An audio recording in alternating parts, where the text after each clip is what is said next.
sulla spada, guardate la finezza della spada e guardate il modo di fare della sciabola. Vedete la mano, tutto Luigi fino al piede, ma per non fare...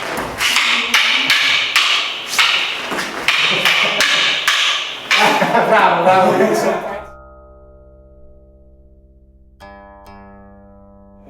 Una mano sul cuore, non aperta come facciamo quando facciamo ad esempio del Tao, per una questione di tagli. È vero che abbiamo un bastone, ma può anche simboleggiare una lama. Quindi questa è la posizione migliore che abbiamo, perché ci permette comunque di intervenire. La mano viva sarà una caratteristica della sciabola, ci permette comunque di intervenire, ma sopportando i tagli. Mentre invece se facciamo così i tagli all'interno ci rovinano. Questa è la parte venosa, questa è la parte arteriosa. Okay? Non facciamo un movimento che nasce solo dal braccio, facciamo un movimento che è sempre accompagnato dalla pancia, che è sempre accompagnato dalla pancia. Non pensarci, può essere avanti, può essere dietro, può essere al centro. Adesso non c'è, adesso. Dopo in qualcosina che facciamo c'è. Molto neutrale, molto a seconda di com'è l'occasione.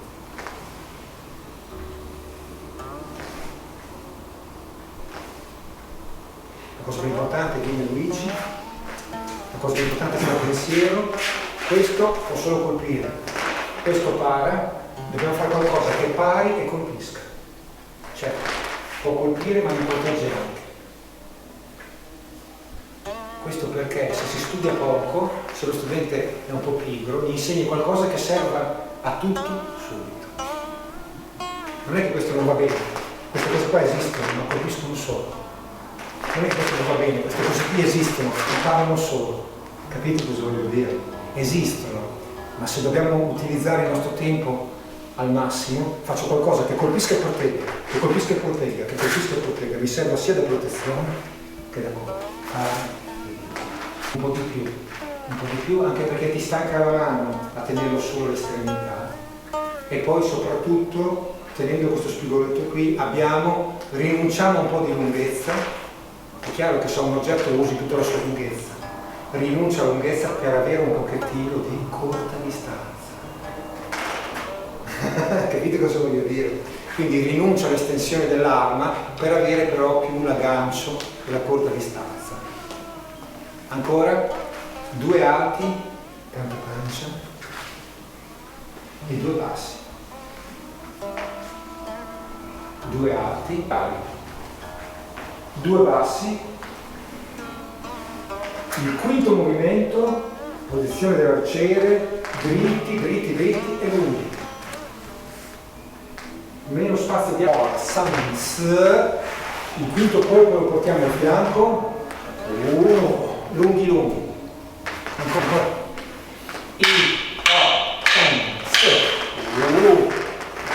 Testiamo il fatto di non fare così, ma di fare così, di dare il meno spazio possibile. E non esagerate con quella mano, perché tutto quello che fate viene portato contro di voi. Quindi un movimento piccolissimo. 1, 2, 3, 4, 5. Avete visto che ogni tanto non ci tocchiamo? Va bene, non è importante. Guardate ragazzi, è tipico, sciabola la fa così, spada la fa così. Guardate la differenza tra spada, guardate la finezza della spada e guardate il modo di fare della sciabola.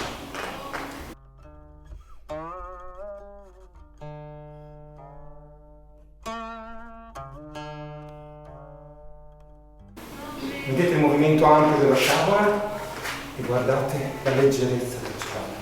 Ma in comune cosa hanno? Che la punta scende fino in fondo. Perché? Perché Eugenia non finisce lì o sulla spalla, ma arrivo, se lei si protegge, io arrivo fino al piede. Fino al piede, sia con la spada che con la sciabola. Quindi Luigi.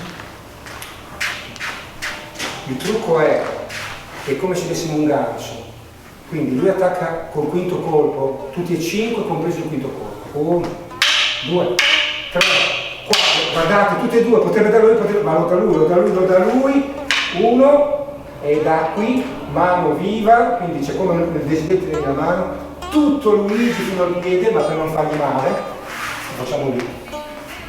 Perché dopo è bello anche farlo in velocità e non possiamo rischiare di prenderlo. Allora facciamo tutto lì in velocità. Ok? Tenso.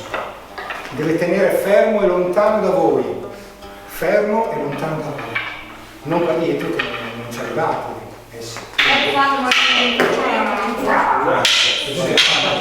è questo, ma è quello che dico.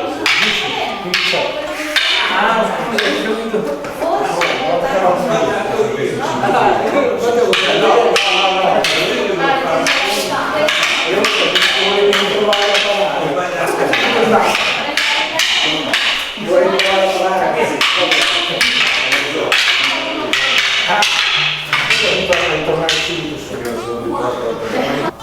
Adesso ci mettiamo due difficoltà, una che alterniamo una volta per uno, l'altra che appena abbiamo colpito torno subito su, cioè sfrutto, non posso sbatterlo qui perché il tappeto è buono, sfrutto il rimbalzo della terra per tornare subito a colpire, che si usa molto anche nel bastone indiano dell'India, proprio nel Kalari Payattu, si colpisce molto a terra per avere un forte ritorno su, bellissimo. Noi nel Kung Fu lo facciamo col bastone lungo, che sbattiamo a terra per tornare qui su, tipico. Quindi aggiungiamo due difficoltà, osservate come diventa anche un esercizio così. Perché non bisogna dormire, perché una volta io, una volta lui. Attacca tu.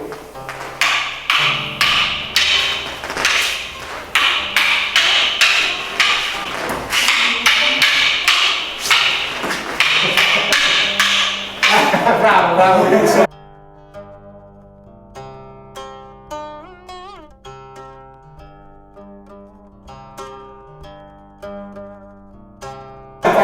Ma lui avrà. Grazie. Avete visto come può diventare?